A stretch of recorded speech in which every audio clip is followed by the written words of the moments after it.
NCMC card बद्दल काही महत्त्वाच्या सूचना।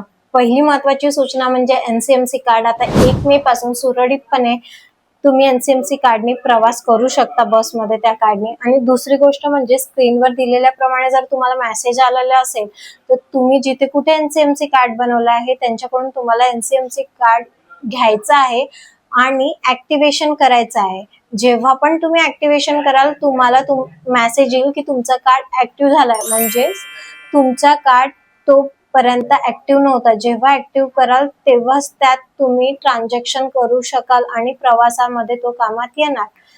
तर जेव्हाही तुम्ही कार्ड त्या सेंटरवर जाऊन ऍक्टिव्हेशन कराल तर तेव्हाच तुम्हाला त्यात रिचार्ज टाकायचा आहे। जर एका वीकच्या अंदर तुम्ही त्यात रिचार्ज टाकला नाही तर ऑटोमॅटिकली तुमचा कार्ड हा डिॲक्टिव्हेट होऊन जाईल।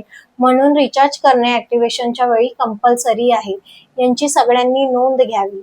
अशाच माहिती मिळवण्यासाठी आमच्या पेजला फॉलो करा।